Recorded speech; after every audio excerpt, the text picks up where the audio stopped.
Howdy and welcome back. I'm Steven and this is FWP Reviews. Today we're taking a look at the hotly anticipated, relatively controversial new chapter of the MCU, Eternals.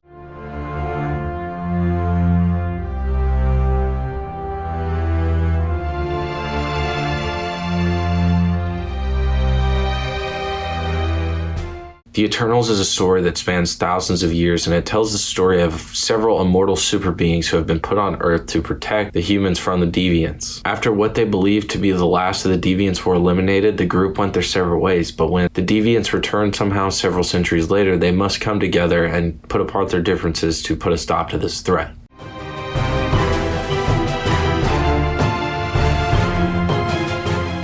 Eternals, as of recording this, has now officially become the worst reviewed MCU movie ever according to the one and only Rotten Tomatoes. And I, along with many others, have some disagreements with this. As hype was building for this movie, and I knew that Chloe Zhao was coming in to direct, we had an excellent cast, and that Marvel was gearing up for their best picture run for this movie, I thought that we might have the best comic book movie ever made on our hands.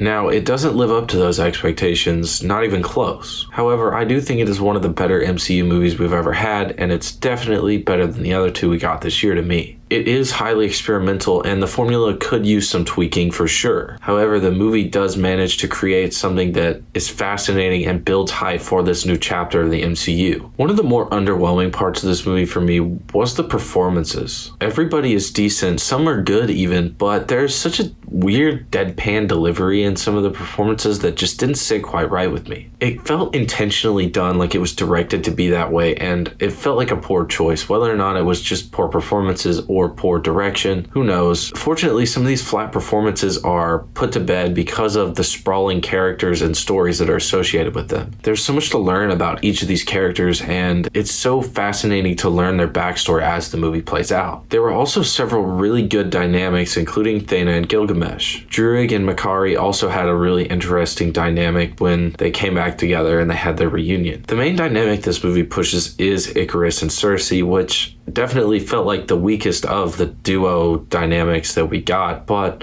I'll allow it. It's another flaw, but this movie isn't without its flaws as much as it is just something wholly different. One other great thing about all of these characters is their unique and diverse array of powers. There's so much to each of these characters' powers and abilities that it's so interesting to watch them and how that team dynamic works, and in the action sequences we're seeing how they play off of each other and what each character is good at. Makari is a great speedster. It's always great to see another good live-action speedster. Ikaris feels a lot like Superman, so it's not as much unique as it is just cool to watch him laser beam the shit out of people. Phastos was another character I really enjoyed seeing his power set, and it was incredibly unique seeing how that played out and how it was used. Druig also has a really unique mind control ability, and it was interesting to see what exactly the extents of that were. The Celestials are huge, and when I say huge, I mean huge. The movie really effectively manages to capture the scale of them, and it manages to get me really excited for what the Celestials have in store for our universe. This movie has a great structure, and it manages to create a lot of intrigue with how the story is told and what the story is exactly. Seeing this long story play out throughout the movie was really exciting, and managing to see these characters in a lot of different time periods was also a part of the fun of the movie. However, there is a downside to this story, and that is that it is told awfully slow at many points,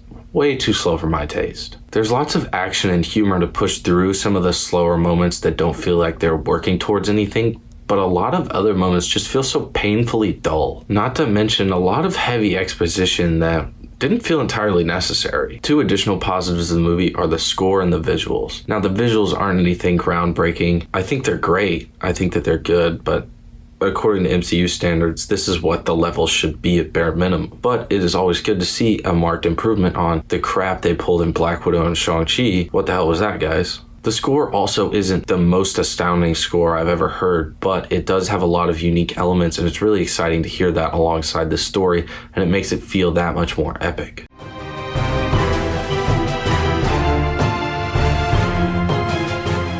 In terms of looking forward to the future, Eternals does feel a little bit disconnected from the MCU as a whole right now. Now there's another universal threat though, so we've got the Celestials, Kang, and potential street level baddies of the Dark Avengers or the Thunderbolts. That's a lot. they're taking on a lot. We'll see. Starfire was an unexpected surprise, and it's great to see Harry Styles' acting career continue to skyrocket. Hopefully he can manage to capitalize on that and give us something good to work with. Black Knight was not a big part of this movie, in fact, was barely a part of the movie at all, but hopefully there will be some really exciting stuff in the future because, I mean, it's a very cool character. So, and the tease of Blade, come on.